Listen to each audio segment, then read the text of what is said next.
mi nombre es Carlos Valverde y en este video vamos a hablar un poco sobre movimiento transcapilar de fluidos. Una primera pregunta que nos podemos hacer es cómo hace un organismo, cada célula individual, es decir, su medio interno, para no estar en contacto con el entorno, pero igualmente poder realizar intercambio con el mismo.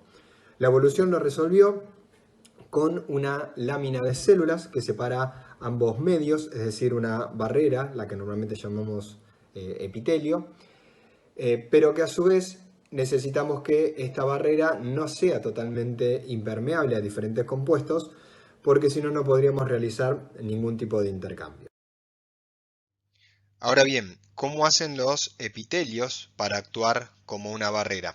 Esto está resuelto mediante las uniones que tienen las células epiteliales, en donde están conectadas por uniones que dificultan el pasaje libre de solutos y de solventes, es decir, agua, por entre las células epiteliales.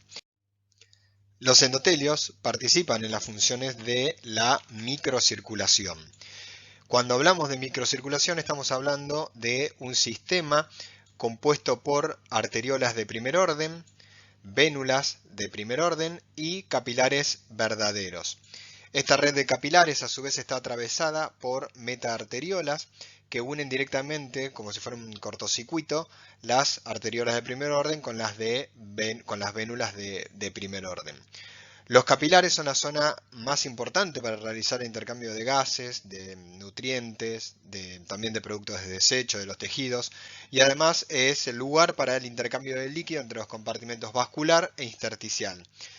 Pero además de estas funciones nutricionales también cumplen otras funciones no nutricionales, como son, por ejemplo, en el caso de los capilares glomerulares para la filtración del plasma, regulación de la temperatura, señalización bioquímica y molecular para liberar hormonas, por ejemplo.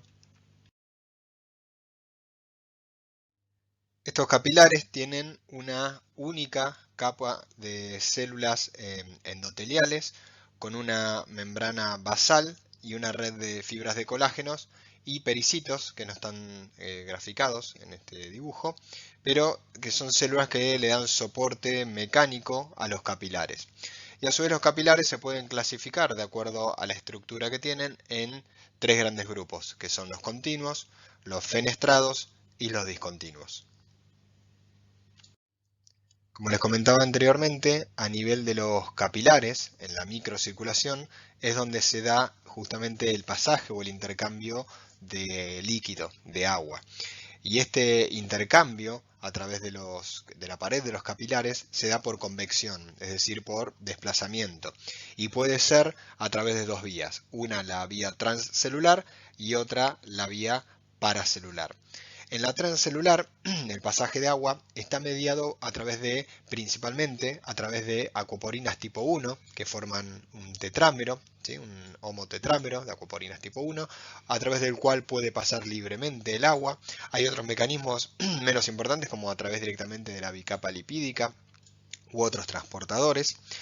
Y la vía paracelular implica el pasaje de agua a través de las hendiduras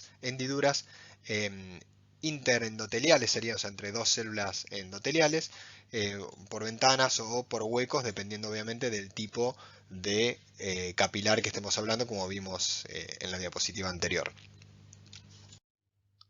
El pasaje de agua a través de un capilar, de la membrana de un capilar, o de la pared de un capilar, depende de las fuerzas de Starling, es decir, del balance de fuerzas hidrostáticas y de fuerzas osmóticas. La diferencia de presiones hidrostáticas, o la diferencia de presión hidrostática, es la presión que ejerce un líquido dentro del vaso, que tiende a salir del mismo, mientras que la presión coloidosmótica o coloidal osmótica a través de la pared capilar es la diferencia de presión intravascular generada por las proteínas plasmáticas y la presión extravascular generada por las proteínas y proteoglucanos del intersticio. Como recordarán, la presión osmótica es una propiedad coligativa y como tal depende no solo de la concentración del soluto, sino además del número de partículas. Rápidamente la podemos definir como la fuerza que necesitamos para detener el flujo de solvente a través de una membrana semipermeable con diferente cantidad de partículas a un lado y al otro de esa membrana. Como podemos ver en la parte superior de esta figura, cuando agregamos soluto a este compartimento, va a ejercer una atracción de moléculas de agua, provocando un desplazamiento y por lo tanto un aumento del volumen, un aumento de la columna de líquido en este compartimento. O si lo vemos en el caso de un compartimento cerrado, al agregar soluto al compartimento 1, este va a atraer solvente y por ello va a generar un aumento en la presión de este compartimento. Esta altura del líquido o esta presión generada por el desplazamiento de volumen es lo que se denomina presión osmótica. Y la presión osmótica, matemáticamente, la podemos definir como la multiplicación de el número de partículas por mol, la concentración molar, un coeficiente de reflexión, que ahora lo vamos a ver qué es, la constante de los gases y la temperatura expresada en Kelvin. Para solutos que son totalmente impermeables a la membrana, que tal como es el caso para las proteínas plasmáticas, este coeficiente de reflexión vale 1. Eso quiere decir que el soluto, en este caso las proteínas plasmáticas, son totalmente impermeables para esa membrana. Pero también puede pasar para solutos como el sodio y el cloruro, en donde el sigma o el coeficiente de reflexión es 0. Eso quiere decir que son totalmente permeables y por eso no generan presión osmótica a través de la pared del capilar, ya que pueden difundir libremente. Por eso solo las proteínas son las que son tenidas en cuenta para la presión osmótica en el caso de los capilares. En realidad también aportan los cationes que son atraídos por las proteínas cargadas. Ustedes recuerdan que las proteínas al pH del plasma están cargadas negativamente y eso atrae a cationes y es lo que es conocido como el efecto Donan de las proteínas. Ahora, dentro de un vaso, ¿qué va a hacer esta presión coloidosmótica? Bueno, va a producir lo que sería el desplazamiento de agua transcapilar hacia el lugar en donde haya más concentración de osmolitos. Donde haya más concentración o más número de partículas de osmolitos, va a ser atraído el agua. Pero este desplazamiento neto de agua en realidad va a depender de la relación entre las presiones hidrostáticas y las coloidosmóticas. Y eso es lo que plantea Starling. Starling define con esta ecuación que el flujo de volumen a través de una membrana semipermeable va a ser igual a un coeficiente que se llama conductividad hidráulica y que expresa la permeabilidad transcelular y paracelular del agua, como veíamos anteriormente, y nos dice cuánto movimiento de líquido se va a producir de acuerdo a la presión o la diferencia de presión que haya.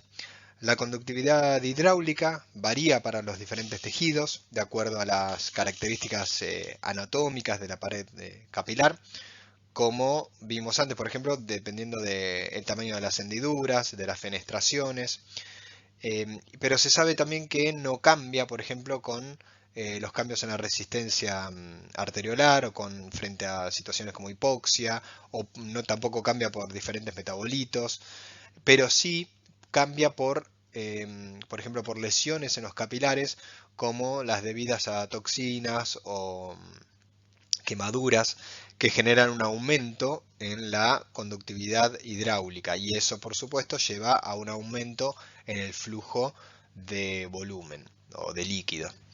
Y entre corchetes tenemos la fuerza impulsora neta o la presión neta de filtración, que va a estar determinada por la diferencia de presiones hidrostáticas del capilar y del intersticio y la diferencia de presión coloidosmótica del capilar y del intersticio. Si el valor del flujo, es decir, o mejor dicho, si el valor de la presión neta de filtración es mayor que 0, el flujo nos va a dar también mayor que 0 y a ese movimiento de líquido se lo denomina filtración, es decir, pasaje del líquido del capilar hacia el intersticio. Pero si la presión neta de filtración tiene un valor negativo, el flujo también va a ser negativo y eso quiere decir que está pasando líquido del intersticio hacia el capilar. Y eso se denomina absorción. Respecto a la presión hidrostática del capilar, como la resistencia postcapilar es menor que la resistencia precapilar, los aumentos en los valores de presión arterial van a producir un cambio mayor en la presión capilar que en la venosa. Y además la presión capilar difiere en los diferentes tejidos. Para eso les dejo como tarea que busquen cuán diferente es este valor en tejidos como el glomérulo renal, el cerebro, el pulmón, la retina, y cómo podemos asociar esos valores a la función del órgano. En cuanto a la presión hidrostática del intersticio, la mayor parte del agua en el intersticio está atrapada en geles de proteoglucano, es decir, no está libre. Y si bien técnicamente es difícil de medir, se ha estimado que tiene un valor cercano a -2 milímetros de mercurio, es decir, negativa, es decir, que favorece la filtración del líquido del capilar hacia el intersticio, en parte debido a la eliminación de líquido que ocurre por el sistema linfático, que lo pueden ver en otro de los videos de esta unidad. En el caso de órganos encapsulados, los valores de la presión del líquido intersticial pueden llegar a ser valores positivos, pero muy chicos, o sea, rondan entre 1 y 3 milímetros de mercurio. Ya que estoy, aprovecho para dejarles otra pregunta, que es ¿cómo es el caso de los capilares glomerulares? ¿Qué valor tiene? La presión hidrostática, que se opone a la salida del líquido de los capilares, y ¿por qué? La presión coloidosmótica, como dijimos antes, es debida a proteínas plasmáticas, entre ellas se pueden mencionar la albúmina, gamma globulinas, fibrinógeno, que tienen una concentración de 7 gramos por decilitro, ¿sí? La mezcla de proteínas total tiene una concentración de 7 gramos por decilitro, que eso más o menos nos daría, según los pesos moleculares, algo de 1,5 milimolar. Y si el coeficiente de reflexión fuera 1, generarían una presión osmótica de alrededor de 28 milímetros de mercurio si se utiliza la fórmula matemática que les presenté antes. Pero como no es 1, en realidad el valor de presión osmótica alcanza alrededor de 25 milímetros de mercurio. Cada proteína tiene su peso molecular y por lo tanto hay que tener en cuenta que cambios en la composición de las proteínas van a cambiar la presión coloidosmótica. Porque, por ejemplo, si fuéramos al extremo, 7 gramos por decilitro de albúmina generarían más presión osmótica que 7 gramos por decilitro de gamma globulinas, ya que tienen un mayor peso molecular y por lo tanto implican menos cantidad de partículas en el mismo volumen. Y otra cosa a tener en cuenta es que el coeficiente de reflexión, el sigma, puede cambiar en diferentes tejidos para una misma proteína. Tejidos que tengan diferente permeabilidad a una proteína van a tener, obviamente, diferente presión coloidosmótica. Les dejo otra pregunta más, que sería ¿cómo ordenarían los capilares de los siguientes órganos de acuerdo al valor del coeficiente de reflexión? Que serían, por ejemplo, para hígado, para riñón, músculo esquelético y cerebro.